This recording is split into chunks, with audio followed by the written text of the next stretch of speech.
Welcome to the Veritas Equipping Podcast, a podcast designed to provide insight, resources, and biblical wisdom. Our mission as Veritas Church is raise up mature disciples, send out everyday missionaries, glorify God. Join us as we pursue Jesus to become mature disciples and effective disciple makers for God's glory.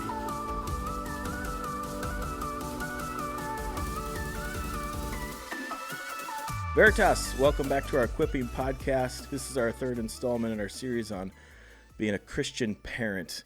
And today we got a special treat for you. We're talking about parenting teens, and we got Jim and Ashley Coates with us. Jim is on our worship team quite often, and Jim and Ashley lead a connection group in our church.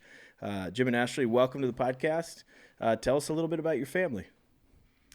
Well, Ashley and I are actually teenage sweethearts that wound up getting married. We'll point that out right off the bat, because you never know what your kids are going to wind up doing. We have 5 children. Anderson, who's a 22-year-old at Iowa State. Reed, who's a 20-year-old at Iowa State. I will point out Ashley and I both went to the University of Iowa. Rebellious kids. I know. We have Grace, who's 19, so the oldest of the teenagers right now, and she's at Central College in Pella. And then Griffin, who's just about to turn 17, and Brooks, who just turned 13. So we have had 3 teenagers in the house at all times for the last 6+ years. So you got one who's out of the teens, and then the rest, you're in the thick of it. 2 out of the teens, just barely. Mm-hmm. And then one that just jumped in the teens. Yeah, one just jumped in as the other one left. All right, so you're right in the middle. Let's just jump right in. That's right. Biggest lessons you've learned or are learning as a parent. And is there anything you would do differently if you could go back? Yeah, I think the biggest lesson that we've had to wrestle with is ultimately we are not in control.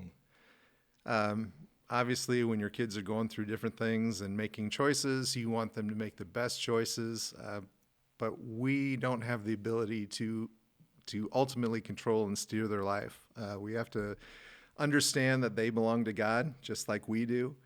And no matter how much we can wish the best for them, no matter how much we can love them, He cares more for them.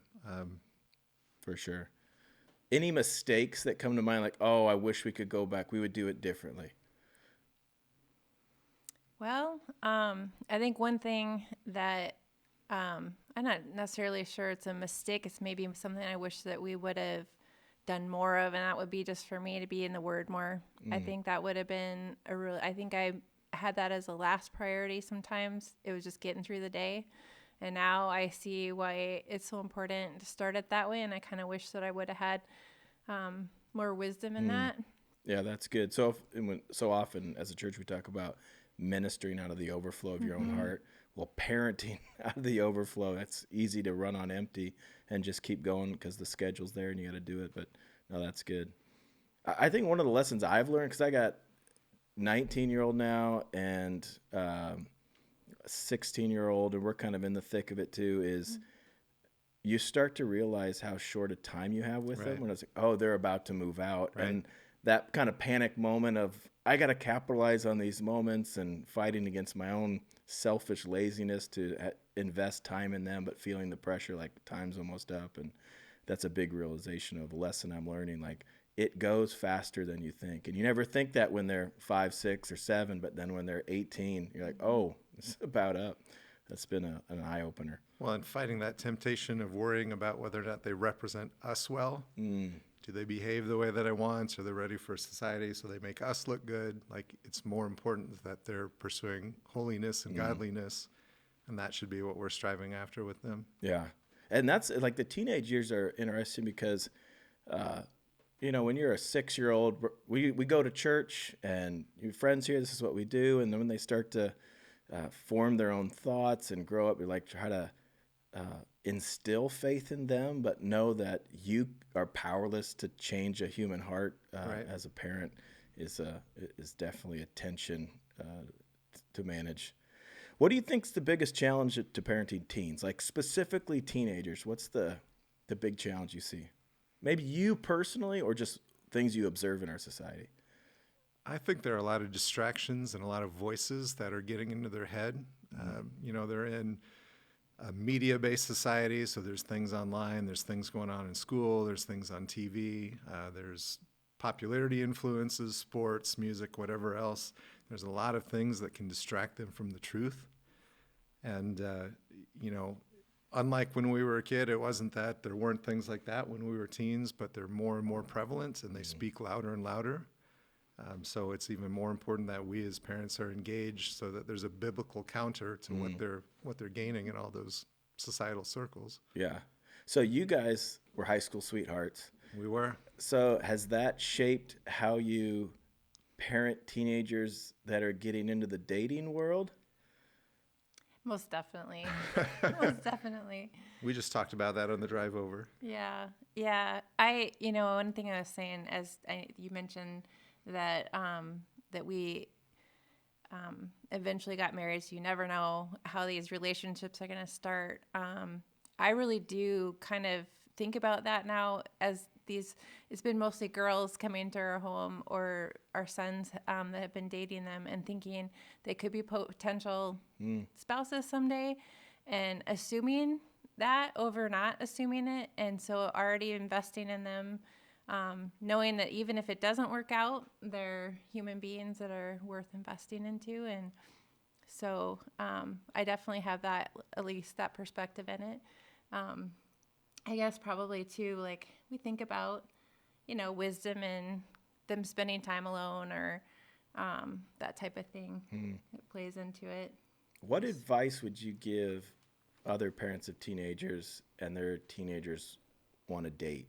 What, like, words of counsel or advice or lessons you guys learned in that?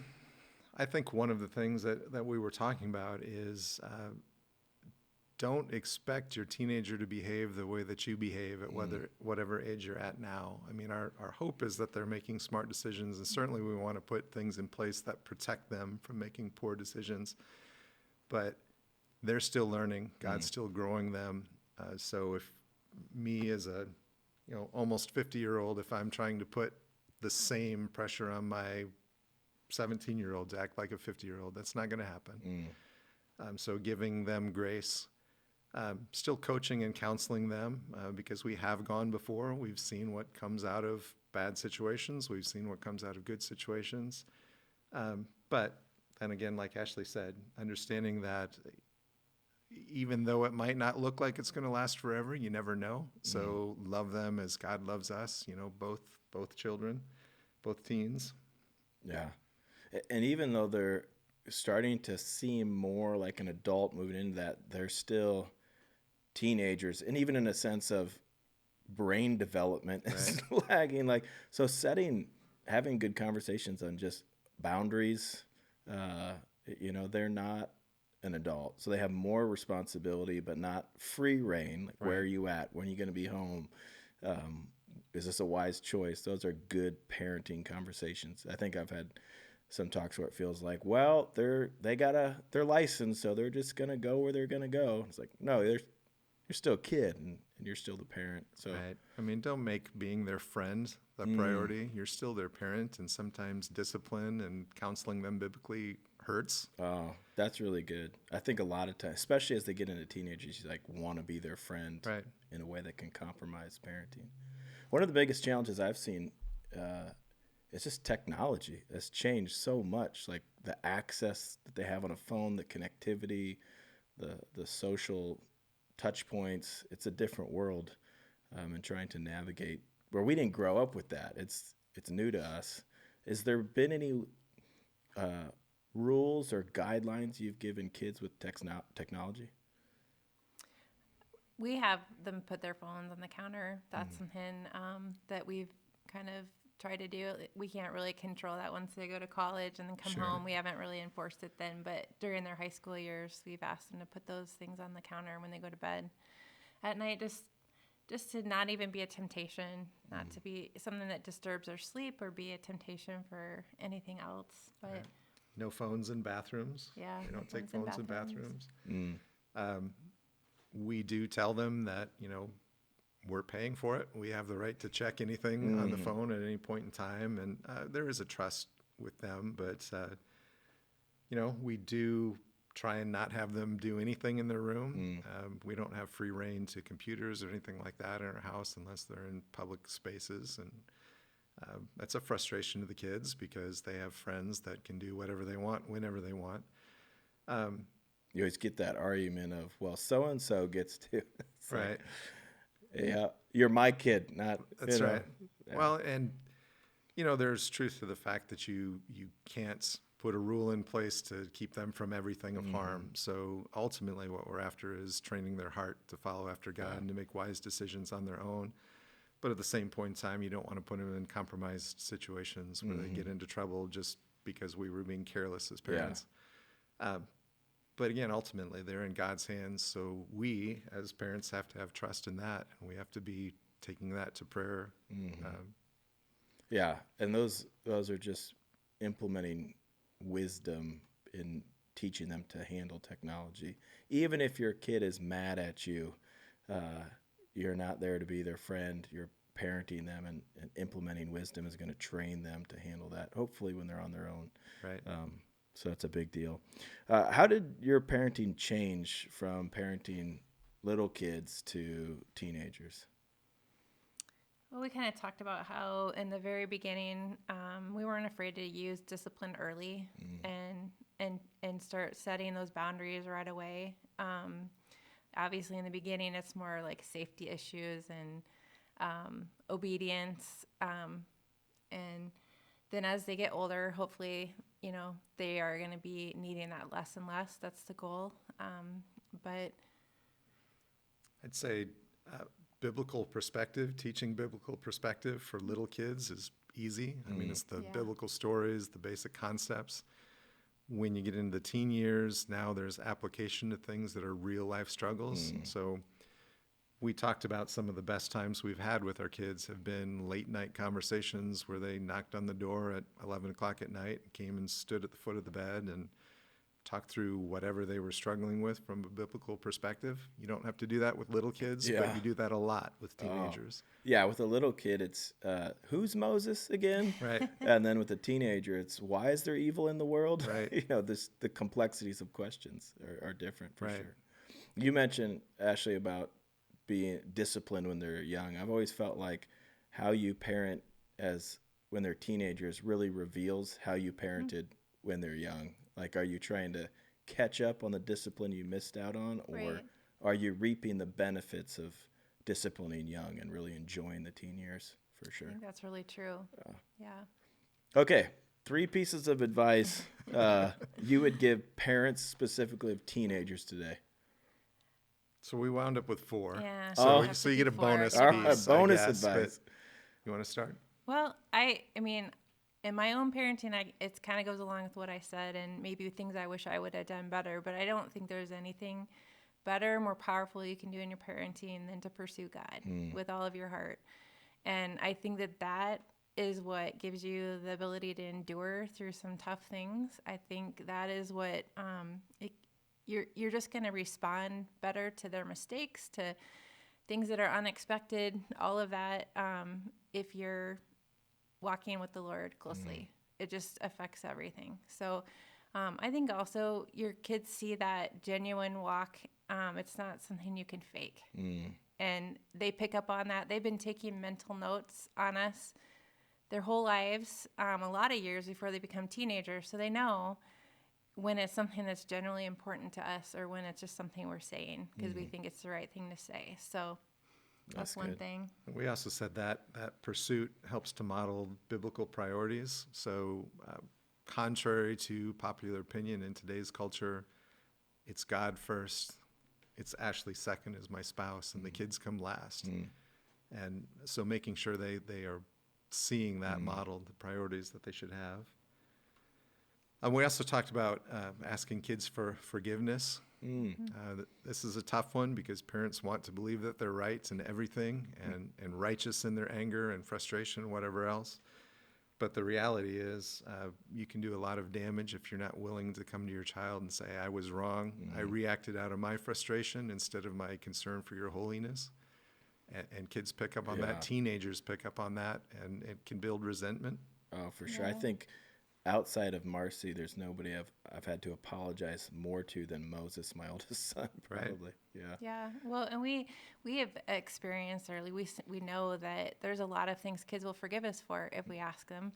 But one thing that's really frustrating for them is when a parent is wrong and they won't admit it. Yeah. It's just hard for them to reconcile that. And so I think that's something you maybe model, and you start small. And if that's too late for you, then you start now. Yeah. And it's never too late for And that. what a great example of leadership that we have, to display humility, and that we're covered by grace, so we're free to confess. And it's such a parenting lesson in that as well. Got another one? One thing that I have really personally enjoyed is not just serving my kids, but serving with them. I would say that's been kind of a bonding thing for us as a family, to serve together, and then also to have them experience what it's like to not have themselves first, and get a chance to see how rewarding it is to serve somebody else. And That's yeah. really good. And if you're looking for places to do that, our kids ministry, Exactly. Yeah. grab your teenager and care on some second graders or kindergartners. It's going to be a good bonding time for you and your kid as well. And the kids Absolutely. love it. The teenagers love it more than you think. I mean, our 3 teens right now, Grace is at college, but Griffin and Brooks are with Ashley every weekend and loving it.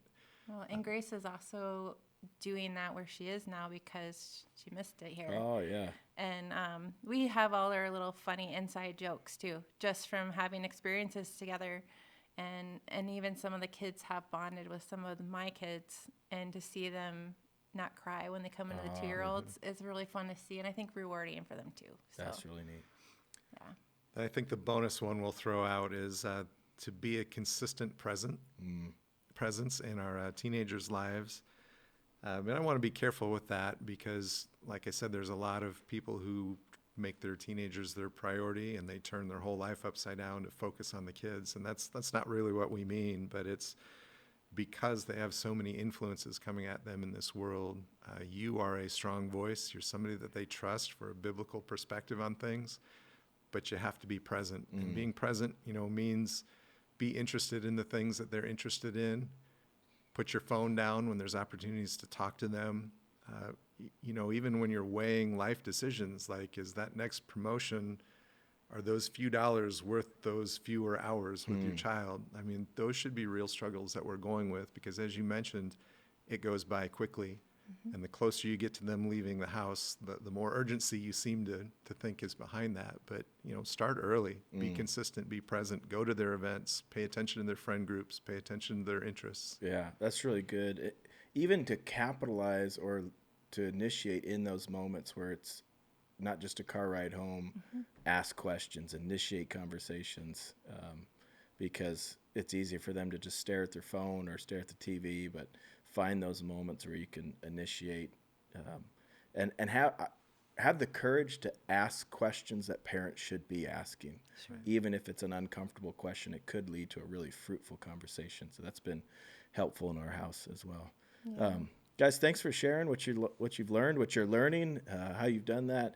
Veritas, parenting is hard.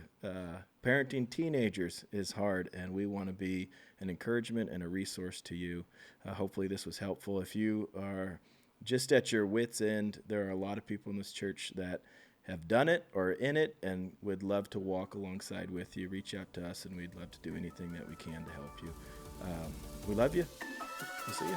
Thanks for listening to another episode of the Veritas Equipping Podcast. If you have any questions you would like us to address or ideas on how we can serve you better, please reach out to us by email at info@veritascr.church and put podcast in the subject line.